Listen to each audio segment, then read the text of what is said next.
welcome to Pre-Algebra Section 3.3, Understanding Slope.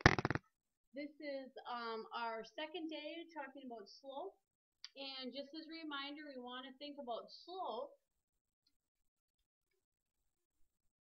as the change in the y values of the coordinates divided by the change in the x values of the coordinates. In mathematics class, when we talk about change, we use the symbol, a little triangle. So ultimately, we write this as the change of y over the change of x. So moving on to our next slide. We'll do a quick review. We know that the slope, in addition to the change, is the rise over the run. If we graph the 2 points, 0, -3, and the point -1, 2, we have this line.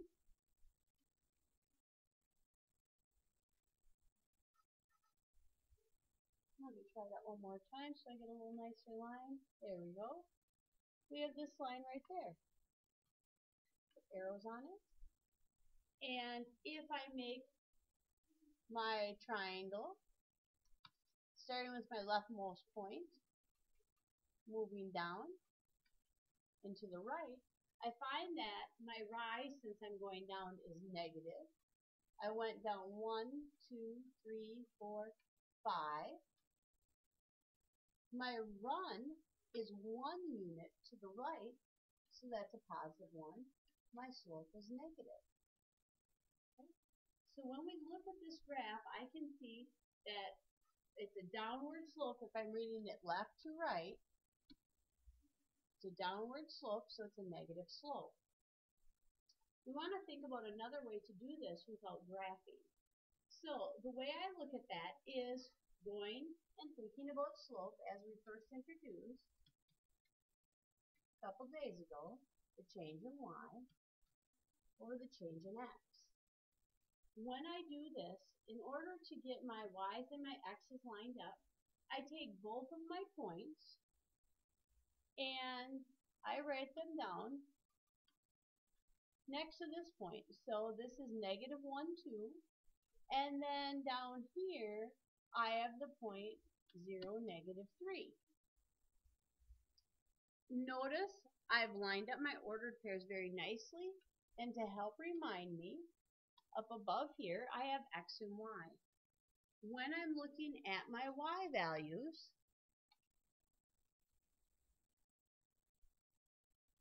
those are those points right there. The y values, when I'm thinking about change, change is the difference as we discussed previously. So I'm going to take my first y value and my second y value, and I'm going to subtract the two values. On the denominator, I have my x values.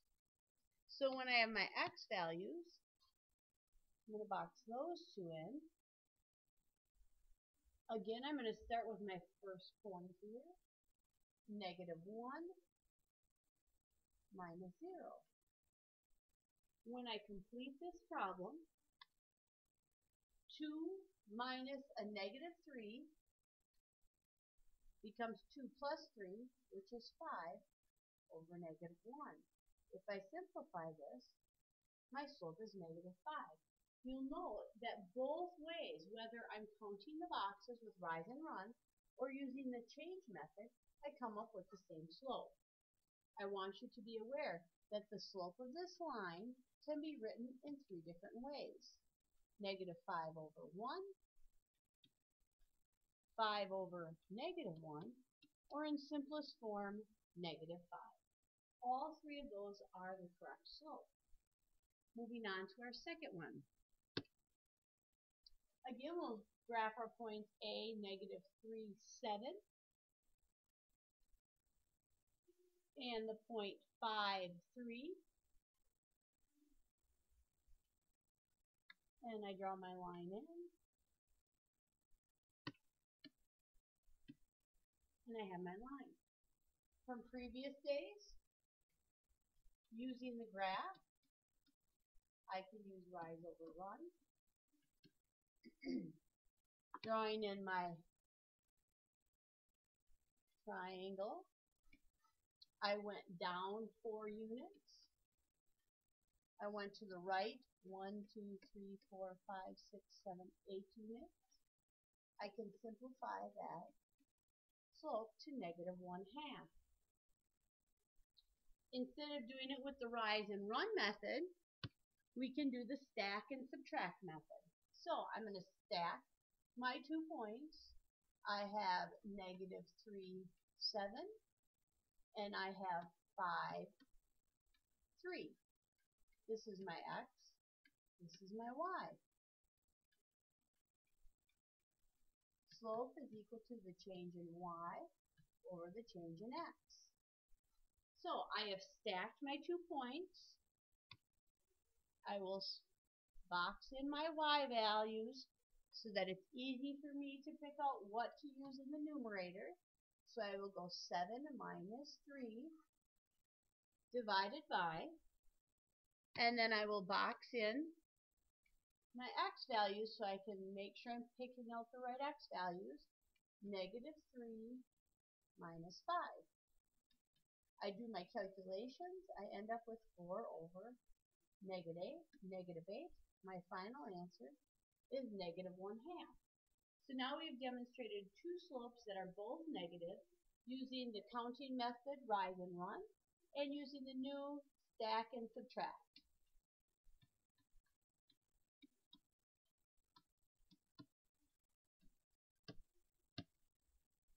Moving on to example 3.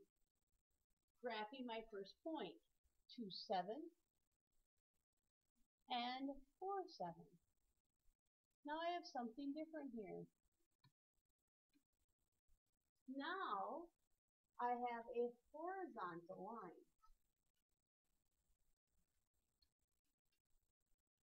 If I calculate my slope with the horizontal line, you'll see that I never rise. I go 0 units up or down, but I do run 1, 2 units. So the slope of this line ends up to be 0. So whenever I have a horizontal line, my slope will always be 0. Using our new method of slope, the change in y over the change in x, I'm going to stack those 2 points, 2, 7, 4, 7. I'll label them x and y once again so I can pick out the appropriate numbers. In the numerator, the change in y is 7 minus 7. In the denominator, the change in x is 2 minus 4. I end up with 0 over -2. Simplifying that, I end up with 0. So now, I've had positive slope from previous days, negative slope, and now I have a new line that's horizontal that has a slope of 0, our third type of slope. Our last slide here with graphing. I'm going to graph the point 6, -6, and the point 6, 4.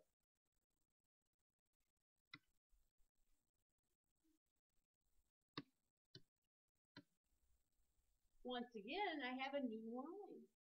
This is a vertical line, and I will calculate its slope. Rise over run. So if I start at this point right here, and I rise 1, 2, 3, 4, 5, 6, 7, 8, 9, 10 points. I run 0 point. I do not move left or right. And I have this slope. Now this becomes a problem because we've learned in previous sessions that we cannot divide by 0. So whenever we have a slope that is a vertical line or I divide by 0, this slope is called undefined. This is our last type of slope. Again, we'll do this with our stacking method. So slope is equal to change in y over the change in x. I will stack my 2 points. 6, negative 6, 6, 4, labeled with my xy so it's easy to pick. Boxing in my y values, I have negative 6 minus 4 divided by my x values, which is 6 minus 6. Negative 10 over 0. Once again, I'm dividing by 0 just as I did up above. So this slope is an undefined slope.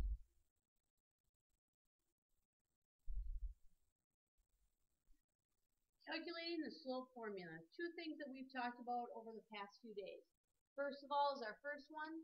Slope is rise over run. We use this method when we have a graph. So I think of this method as the counting method. And we have to determine whether we're going up, down, left, or right. Our second one, the slope method, I have this written out in traditional algebraic form, y sub 2 minus y sub 1 divided by x sub 2 minus x sub 1. In our class, I have simplified it into this form. The change in y, because change is subtraction, divided by the change in x. And then when I calculate this, I stack my points and then I subtract. By stacking those points, we are able to easily find the y values and the x values that we need to subtract from. It also helps us keep them in the proper order so that we're not changing which one we're subtracting from, whether it's the first point or the second point. Let's apply this new one to the following three problems. Problem number 1, I have the point 5, 7, and 4, 6. I do not have a graph, so I am going to use the change in y and the change in x for all three of these problems. I'm going to stack my 2 points to help me keep organized. I'm going to label them xy, and now I'm going to calculate. I'm going to take my y values, 7 minus 6, divided by 5 minus 4. Subtracting the numerator, I get 1. Denominator, I get 1. My final slope for this is 1. Number 2. Again, I don't have a graph, so I only have 2 points. I am going to use my change in y over change in x. I'll stack my 2 points, negative 3, negative 8, negative 12, 10, labeling them x and y. My y values are negative 8 minus 10. My x values are negative 3 minus a negative 12. In the numerator, I end up with negative 18. In the denominator, I'm changing the subtraction to an addition problem. So now I have negative 3 plus 12. So I end up with 9 in the denominator. When I simplify this, my final slope is negative 2. The last problem, again, 2 points. I'm going to use the change in y over the change in x. I will stack them. Negative 3, 5, 4, negative 5, and then I will place 5 minus